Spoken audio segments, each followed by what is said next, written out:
Hey hey, j'espère que tu vas bien, ça fait longtemps que j'ai pas fait de vidéo et aujourd'hui on va parler d'un putain de sujet. Combien ça m'a coûté cette vie en camping-car depuis un an? Donc on va regarder ça en détail, sachant que j'ai eu 2 mois d'arrêt, 2 semaines de vacances au mois de mai et 3 semaines de vacances au mois de septembre. C'est très important quand même. Nous voilà du coup sur Excel. Donc aujourd'hui on est le dimanche 19 octobre, donc on va reprendre le 20 octobre. À partir du 20 octobre. Alors, on va prendre la colonne hop, des gasoil, si j'arrive à y aller. Voilà. Donc on a une somme de 600 € de gasoil. Donc ça c'était pour 2024.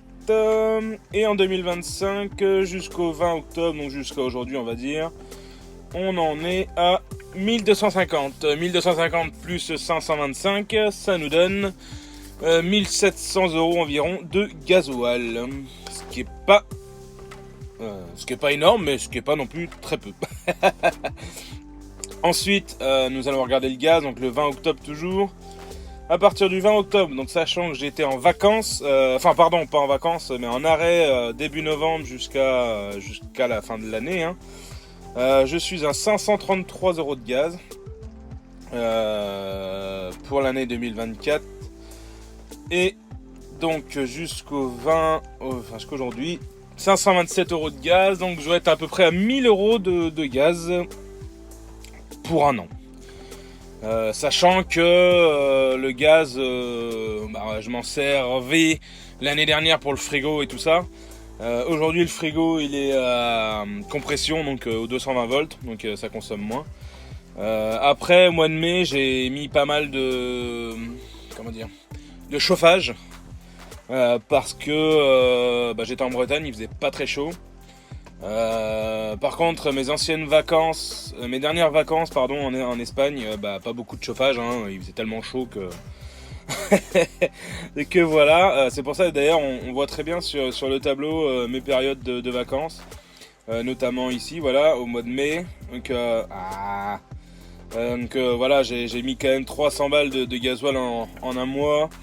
Et au mois de septembre, c'est pareil, je suis parti fin septembre et j'ai mis 427 € de gasoil en un mois. Mais bon, voilà, ça reste normal, quoi, hein, tout simplement. Ensuite, si on regarde le parking service, alors ça, je note dedans tout ce qui est camping, tout ce qui est quand on paye pour la flotte, quand on paye tout ça. En 2024, 18 €. Donc les 3 € c'était principalement pour l'eau, tout simplement. Et ensuite, donc là on voit qu'il n'y a rien. Hop, on descend, tac tac tac tac tac. Et on a 112 € pour cette année. Voilà. Donc 112 plus 18, ça fait à peu près 130 € de parking service. Alors, on voit le 8 mai, là voilà, 22 €. Ça devait être un camping, je suppose. 14 mai, c'est pareil, camping. 32 €, alors ça c'était pendant la grosse canicule cette année, donc j'étais dans un camping pour avoir la clim qui tournait. Donc voilà. Ensuite, nous allons passer dans les réparations, donc 2024, ça c'était avant, donc c'était 50 €, ça devait être je sais plus quoi d'ailleurs. Voilà, donc après il n'y a rien eu. Et en 2025, la réparation, donc le 2 janvier il y a eu une 17 €, mais je ne sais plus pourquoi. Et le 29 août, 370, c'était la grosse vidange. Donc on en est à peu près à 380 € de réparation. Ce qui est pas énorme non plus, évidemment. Les machines à laver, alors ça par contre c'est un budget conséquent, hein. 43 € pour 2024. Et pour le 2025, 269 plus 43, ça doit faire à peu près 310, à peu près, quelque chose comme ça. Donc 2 machines à laver, hein, donc autant vous dire qu'on a une machine à laver toute neuve à ce prix-là. Mais ça fait partie du job. Donc on va pas compter le premier là parce qu'il est avant, mais par contre voilà. Donc là on a 20 € pour les toilettes, vous savez, c'est les petites pastilles pour les toilettes chimiques. J'en ai 3 autres en 2025. Et il m'en reste un d'avance, donc on va dire 2 autres, donc voilà, ça fait 60 €, tout simplement. Le lavage véhicule, donc ça c'était avant, voilà, 6 novembre j'ai eu pour 30 €, on va dire plus ou moins, hein. J'achète des jetons en fait pour 30 euros quoi. Et là 20 euros le 14 mai, voilà c'est ça, donc ça fait 50 euros pour un an, donc c'est pas non plus énorme. C'est pas énorme hein, clairement. Et après dans autres, alors ça je ne sais plus, bah là on voit qu'il y a le groupe électrogène à 266 euros en 2024. En 2025 j'ai acheté le frigo 200 euros. Le 2 janvier 15 euros, voilà c'est... Là c'est quoi? Essence groupe 12 euros, ouais, je sais pas pourquoi je l'ai mis là mais pourquoi pas. Donc voilà, donc on voit bien que on va reprendre le 2025.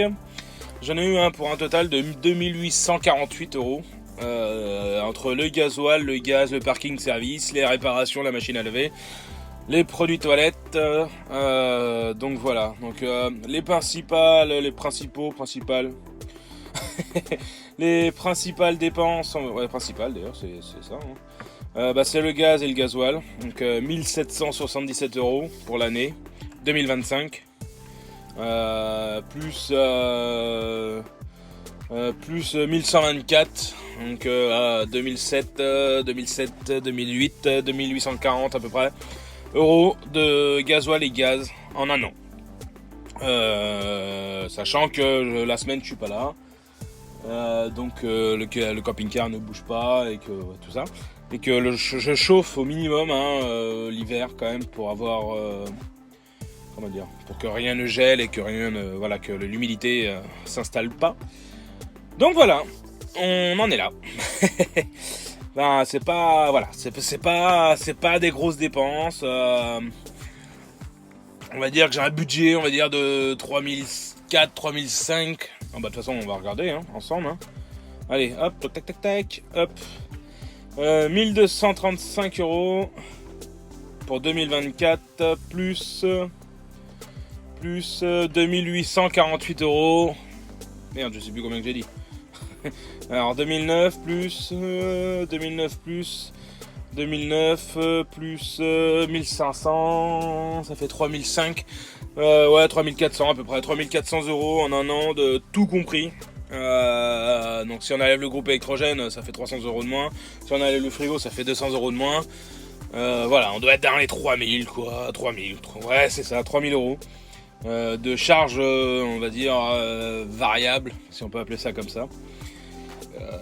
Sachant que voilà, je suis dans la région de Poitiers, hein, quand je suis pas en vacances ou quoi, je suis dans la région de Poitiers. Quand je pars en vacances, je pars en Bretagne. Enfin, je suis parti en Bretagne au mois de mai. Le temps était pas foufou, malheureusement. Et ça n'a rien à voir avec la Bretagne, hein, attention. mais voilà, ça contribue. Après en Espagne, on voit bien. En 2025, qu'il y a eu beaucoup de gasoil, mais en même temps j'ai fait presque 2000 km aller-retour. Par contre on voit qu'il n'y a pas eu beaucoup de gaz. Et encore le 23 septembre, j'ai échangé ma bouteille de gaz parce qu'en Espagne c'est pas les mêmes. Donc j'ai voulu être tranquille. Ouais c'est ça, tranquille.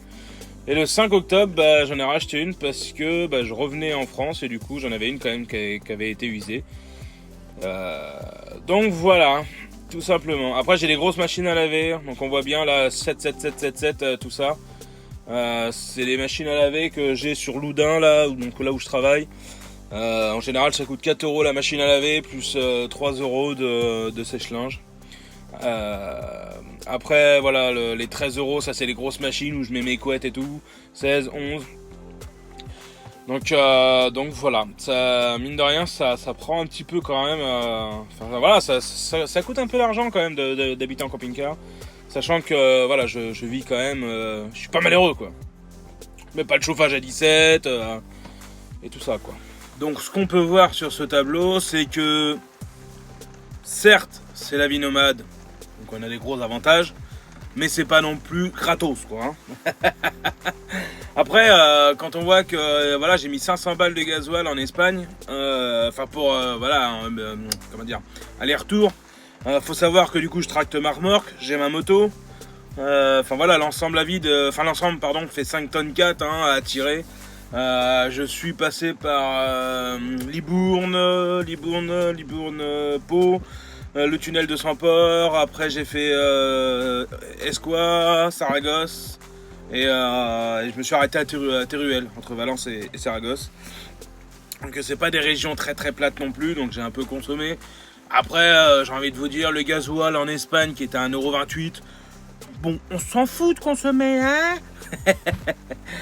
Mais ce que je veux dire, c'est que, à part la grosse charge de gasoil que j'ai eu pendant mes 3 semaines de vacances, eh bien, j'ai pas de location, parce que je suis quand même parti 3 semaines, hein. J'ai pas de location de logement, j'ai pas, enfin voilà, et puis je me pose, j'ai fait comment dire, j'avais des spots sur le haut des collines et tout, enfin, j'étais juste à côté de Huesca, à un barrage, enfin, la vue comme ça, tu peux pas avoir ça dans un logement, quoi, hein. C'est impossible. Et là, regardez-moi ça, ce coucher de soleil là sur la flotte et tout. Bah. Et la montagne, évidemment. C'était magique. Là, t'es garé en montagne, il y a ça qui passe à côté de toi, tu dis. Eh bien voilà, je pense qu'on a fait le tour après ces petites pépites d'images. Mais ce que je veux dire, c'est que vivre en camping-car, c'est très intéressant. Je conseillerais vraiment à tout le monde de le faire. C'est tellement juste magique. Bon, après, pourquoi j'ai pas fini l'année 2025 complète et je me suis pas pris de janvier à décembre? Pour la simple et bonne raison que c'est que je vends le camping-car et je vends la remorque. Alors mais vous allez me dire, mais il est con ce mec, il nous dit de partir en camping-car et après lui il vend tout? Ouais. Mais par contre, voilà, je change de projet, je monte plus gros, je fais, voilà, donc voilà, je vends le camping-car, je vends la remorque. Après, ça sera plus du tout les mêmes dépenses parce que je passe sur un poids lourd. Donc le gasoil, tout ça, ça va être beaucoup plus. Après, le gaz, j'en ai plus parce que ça sera gasoil, donc enfin le chauffage gasoil quoi. Donc ça sera totalement différent. Donc voilà. Après, moi je conseille quand même vraiment de vivre dans un camping-car. Après chacun sa vision du monde. Mes chiffres sont très élevés, je trouve. Mais quand j'étais en maison, je payais presque 2000 balles d'électricité par an. Plus l'assurance de ma voiture, plus les gasoil de ma voiture. Plus tous les à côté, comment dire, la pelouse et tout ça. Ouais, ça vaut le coup, il n'y a pas à chier. Donc voilà, j'espère que cette vidéo t'a plu, que ça a permis de t'ouvrir les yeux un petit peu sur combien que ça coûte. Sachant que moi, il faut pas oublier que j'habite sur Poitiers. Quelqu'un qui habite dans le nord, peut-être que ça va être différent parce qu'il y a moins de soleil, donc il y a moins de panneaux solaires, le panneau solaire fonctionne moins et tout ça. Quelqu'un qui habite dans le sud, il va peut-être moins mettre le chauffage, donc c'est pareil, ça va réduire. Tout dépend où on se trouve. Quelqu'un qui bouge beaucoup, normalement l'été, plus il monte vers le nord, l'hiver il descend vers le sud. Voilà, pour avoir le soleil et tout ça tout le temps quoi. Donc voilà. Moi c'est vraiment ma situation personnelle en étant basé à Poitiers quoi. Après c'est pas parce que je revends le camping-car et tout ça que je vais arrêter mes vidéos. Donc sur ce, je vous souhaite un bon dimanche et une bonne semaine et puis à la prochaine. La bisouche.